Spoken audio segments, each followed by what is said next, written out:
Good morning everyone, আমার চ্যানেলে তোমাদের অনেক অনেক স্বাগত আর অনেক অনেক ভালোবাসা দিয়ে আজকে ভিডিওটা শুরু করছি। আশা করি তোমরা সবাই ভালো আছো, সুস্থ আছো। আমরাও কিন্তু এই যে বিন্দু সাথে সকালবেলা উঠে কাজকর্মে লেগে পড়লাম।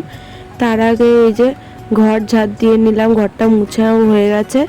এখন ঝাড় দিয়ে নিচ্ছি উঠোনটা ঝাড় দেবো। তারপরে আর কি এর আগে কিন্তু বাসন মাজাও হয়ে গেছে। রাতের বাসন যেহেতু থেকে যায়, ওই কারণের জন্য সকালবেলা উঠেই মাজি ওই বাসন। সকালবেলা বাসনটাও মাজা হয়ে গেছে। এখন উঠোনটা ঝাড় দিয়ে ব্রাশটা করে নিলেই হয়ে যাবে কাজ কমপ্লিট, আশিবাসি কাজ। তারপরে ঘরের কাজকর্মে লাগবো। আর এই যে দেখো বৃষ্টি হয়েছে, জল কাদায় এই যখন জল জমে থাকে তখন কিন্তু আর কি ঝাড় দিতে পারি না। এখন তো একটু একটু শুকনো আছে, কিন্তু ওই জায়গাটা কি পিছলা, খুব সাবধানে পা ফেলে ফেলে আর কি যেতে হবে। আর আমি তো এখানে একাই থাকি বলতে গেলে, কারণ পাশে বাড়িতে থাকে, কিন্তু মাসি আবার চলে যায় কলকাতার দিকে কাজ করতে, তো অনেক মাস পর পর আসে। তো ওই যে মাসি এসছে কালকে রাত্রেবেলায় আর কি। তো যাই হোক, চলো আমি এখন উঠোনটা পুরোটা ঝাড় দিয়ে নিই। আর ভীষণ পরিমাণে কষ্ট হয়ে যায়, অনেকটা বড় উঠোন না, ঝাড় দিতেও অনেকটা সময় লাগে, আর তার মতো কষ্টটাও হয়ে যায়। কি আর করা যাবে বলো, তা বলে কি নোংরা জায়গায় থাকা যায় বলো? কষ্ট হলেও ঝাড় দিতে হবে। আর আজকে কি বলতো, তার মধ্যে একটু বেলা হয়ে গেছে, দেখো রোদ উঠে গেছে, আবার দুধল আসার সময় হয়ে গেছে। ওই জন্য হাঁড়িটা আমি গুছিয়ে ধুয়ে তারপরে কিন্তু উঠোন ঝাড় দিতে আর কি লেগেছি। তোমরা দেখতে পারবে ভিডিওতেই, যখন আমি উঠোন ঝাড় দিচ্ছি তখনই দুধওয়ালায় ঢুকে দুধটা দিয়ে আবার চলেও গেছে এর মধ্যে। চলো কাজকর্ম সেরে নিই, পরে আসছি।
এদিকে হলো কালকের কিছু জামা কাপড় ভেজা ছিল, সেগুলো মেলে দিলাম।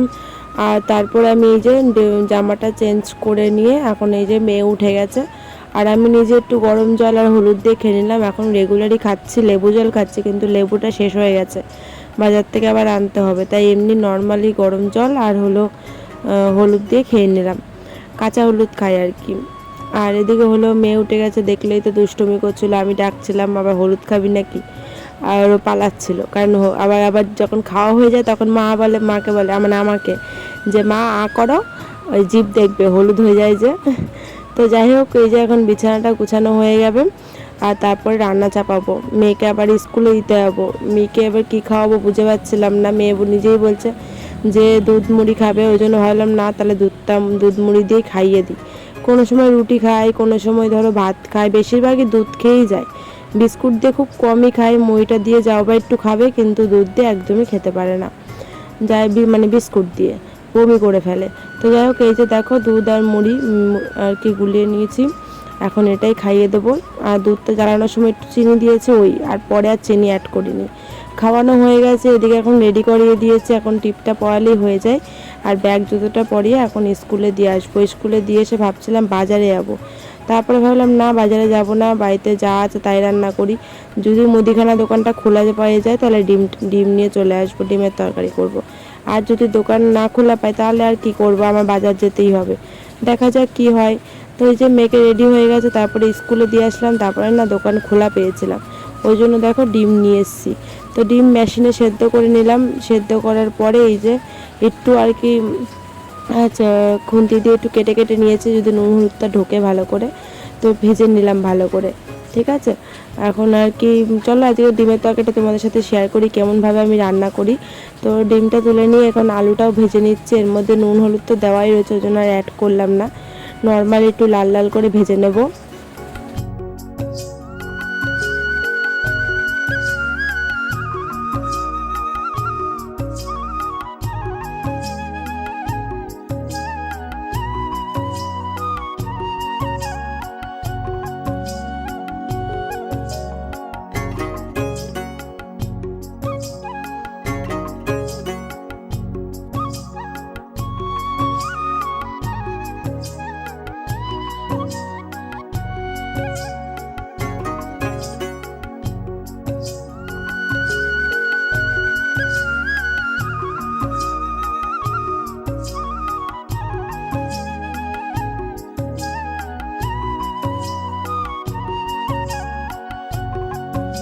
তো এদিকে হলো, তেলের মধ্যে একটু জিরে ফোড়ন দিয়ে দিয়েছি, কখনো শুকনো লঙ্কা তেজপাতা থাকলেও দিয়ে দিই।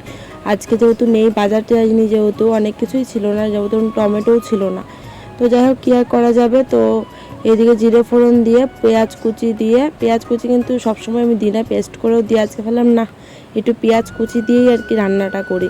তো পেঁয়াজ কুচি দিয়েছি, তারপরে পেস্ট করে নিয়েছি আদা জিরে রসুন লঙ্কা সব দিয়ে আর কি পেস্ট করে নিয়েছি। তারপর একটু ধনের গুঁড়ো দিলাম, আর কাশ্মীর লঙ্কার গুঁড়ো ছিল একটুখানি, নাম মানে না দেওয়ার মতন আর কি দিলাম আর কি। তো একদম অল্প ঝাল করব, যেহেতু টমেটো ছিল না, তার জন্য একটু কাশ্মীর লঙ্কা গুঁড়ো দিয়েছি, নাহলে কিন্তু আমি ওই আর কি পাকা লঙ্কা দিয়ে করি, আর না টমেটো দিয়ে করি, কালার এমনি চলে আসে। তাও দেখো এই দেখো একদম হালকা কালার এসছে। যাই হোক চলো, এই যে তারপরে ভালো করে কষিয়ে নিলাম, মশলাটা কষানোর পর যখন তেল ছেড়ে দিল, তারপরে এই যে আলু ডিমটা দিয়ে ভালো করে আবার নাড়িয়ে চাড়িয়ে কষিয়ে তারপরে জল দিয়ে দিলাম। এখন এই যে এখন ভালো করে ঢেকে দেবো, এটা ফুটে গেলেই আমার হয়ে গেল ডিমের তরকারি। তো নামিয়ে নিয়েছি, আমাদের সকালের খাওয়া এই যে হয়েও গেল। আমার স্নান হয়ে গেছে, বরমশা তো খেয়ে চলে গেল, আজকে কাঁচাকুচি করিনি। তো একটা পার্সেল এসছে, যে দীঘা যাবো বলে দুটো শর্ট টপ অর্ডার দিয়েছিলাম, তো একটা এসেছে, আরও কটা পার্সেল আসবে। এবার দীঘা যাবো সব অনলাইন বাজার, এবার দোকান থেকে খুবই কেনাকাটি খুবই কম, তো যখন যেটা কিনবো এটা তো অবশ্যই তোমাদের সাথে শেয়ার করি অবশ্যই। তো এই দেখো, উপর থেকে তো দেখতে সুন্দর লাগছে, আশা করি ভেতরের টপটাও সুন্দর হবে। এটা ব্ল্যাক কালারের মধ্যে, ঠিক আছে।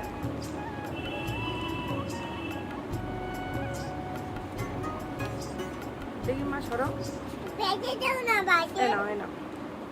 এটা ছিঁড়ে গেলে ফেরত দেবো কি করে, যদি ভুল আসে। মা ওটা দেওয়া যাবে না, মা সরে যাও, একটু দেখাইনি। এই যে টপটা, তো বন্ধুরা এই যে আমি এখন কান্না শুরু করে দিয়েছি। ঠিক আছে মানিয়ে নেবো, দেখিয়ে নি তোমাদের। এই যে হাতাটা এরকম, লেনটা কিন্তু খুব বড়। তো এই হচ্ছে টপটার লুক,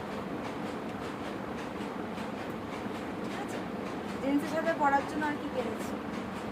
কেমন লাগছে অবশ্যই কমেন্টে জানিও, ঠিক আছে, কমেন্টে জানিও কিন্তু অবশ্যই যে কেমন হয়েছে। তা আমি পরে দেখবো আগে, গায়ে যদি ঠিকঠাক হয় তাহলে তো ফেরত দেওয়ার কোনো কথাই আসছে না। আমার মা রেগে গেছে, ওর জামা আসেনি, আমার জামা কেন এসেছে। তোমার জামা তো কেনা হয়েছে, আরও কিনবো তোমার জন্য হাটে গিয়ে।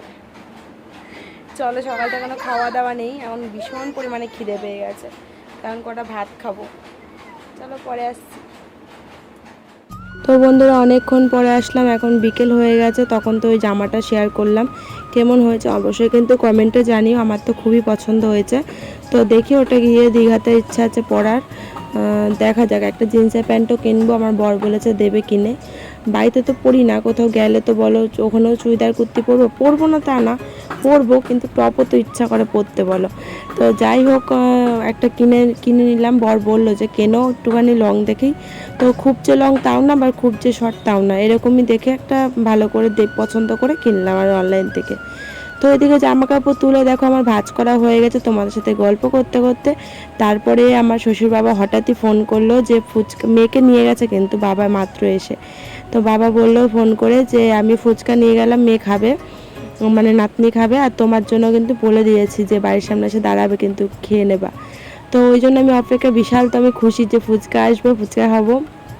সচরাচর আমাদের বাড়িতে সবসময় আসে ঠিকই, কিন্তু ভেতরের দিকে তো আমার ঘরটা, আমি না সবসময় ঘন্টার আওয়াজটা পাই না আর কি। তো যাই হোক আজকে একটুখানি ঘরে বাইরে এই করছিলাম, বাবা যেহেতু বলেছে যে ফুচকালা আসবে, তো এই কারণেই। তো তারপরে বরমশাই আসলো, তো একটু বেশি করে নিয়ে আসলাম, তো দুজন মিলে বসে পড়েছি খেতে। তো আজকে আবার মানে আলুটা এমনি দিয়ে দিয়েছে, আজকে আর ফুচকাতে ভরে দেয়নি। তো বরমশাই বললাম তুমি খাও, কারণ বরমশাই আবার ভাত খাবে, কারণ কাজের থেকে যেহেতু আসলো দুপুরবেলা, দুপুর না এখন ঠিক বিকেল হয়ে গেছে, তো এখন তো ভাত খাবে বললো। হ্যাঁ, তো দুপুরের খাবার এই এখন বিকেলবেলা খাবে, কি আর করা যাবে বলো, এরকমই বেটাইমে আর কি আমার বড় মশাইয়ের খাওয়া দাওয়া হয়, ওই যে কাজের এদিক ওদিক হয় যে ওই কারণেই। তো আমি যে কি তৃপ্তি করে যে ফুচকাটা খেয়েছি আজকে, মন মতন করে মাখাটাও হয়েছে, পুরো ঝাল ঝাল করে মেখে দিয়েছে আজকে। আর সব দিন তো এক যায় না বলো, এক এক দিন এরকম টেস্ট হয় মানে খাওয়ার মতন না, আর এক এক দিন এত টেস্ট হয় মানে কেউ পুষায় না, এরকম একটা ব্যাপার। তো সত্যি আজকে ভালো হয়েছিল, আমার বড় বলছে না আজকে আলু মাখাটা সত্যিই টেস্ট আছে। তো ওই যে কটা খেয়ে চলে গেল, তারপর আমি আবার বলে কয়ে আবার নিয়ে এসে ওকে দিলাম খেতে। ওই যে টেস্ট হয়েছে বলেছি, তাই আমি বলছে তুমি খাও তাহলে। আনছি কেন, আমি একার জন্য নিয়ে এসছি এতগুলো। তা আমার বর বলছিল যে চলো একটা ফুচকার দোকান খুলে দিই, সেটাও একটা কারণ আছে বলার। সেটার কারণ হলো আমি যে আলু দিয়েছে, যেটুকুনি আলু সব ফুচকাতে পরিমাণ মতন মানে দিয়েছি, পুরো একদম আলুটা পুরো টাইটাই হয়েছে, তাই বলছে চলো তোমাকে ফুচকার দোকান খুলে দিই।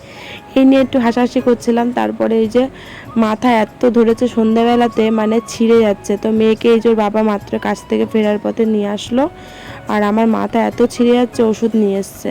ওই জন্য পরে আর ভিডিও করিনি, রাতে কিন্তু রুটি আর আলুর তরকারি করেছি রাতের ডিনারে। তো এদিকে মেয়ে যে ওষুধ খাওয়াবে বলে বায়না, চলো মা তুমি করো, আমি তোমাকে ওষুধ দেবো। তো ওই জন্য ওকে বললাম ঠিক আছে। তো এই যে গ্যাসের ট্যাবলেট আর একটা মাথা যন্ত্রণার বড়ি এই তো দেবে, এটাই খাবো এখন। পরে খাওয়া দাওয়া করবো, মেয়েকে ঘুম পাড়িয়ে নিই খাইয়ে, তারপরে চিন্তাধারা করবো পরে খাওয়ার, কারণ এত মাথা ধরেছে খাওয়ার মতন শক্তিটুকুনিও নেই আমার, এত মাথা যন্ত্রণা ধরেছে। চলো বন্ধুরা, আজকের মতো ব্লগটা এখানে শেষ করলাম। নেক্সট দিন আবারও দেখা হবে নতুন ভিডিওর সাথে। সবাই সুস্থ থেকো, ভালো থেকো। আজকের মতন সবাইকে টাটা। আর যারা যারা ফুচকা খাবে পরের দিন কিন্তু আমার বাড়িতে চলে এসো, আমি আবার ফুচকার দোকান দিচ্ছি বললাম না। তো এই যে আমি আবার মেয়েকে হাম্মি দিলাম, আমার মুখে পুরো ঘাম ছিল, তো ঘামটা লেগেছে, আবার নিজের মুখ মুছে আবার আমার মুখটাও মুছে দিল। চলো বন্ধুরা, আজকের মতন ব্লগটা এখানে শেষ করছি। নেক্সট দিন আবারও দেখা হবে নতুন ভিডিওর সাথে। সবাই সুস্থ থেকো, ভালো থেকো। আজকের মতন সবাইকে টাটা। মেয়ে গেছিলো কীর্তনে, দেখো সারা মুখ ভরে টিপ পড়ে এসেছে। চলো বাই বাই।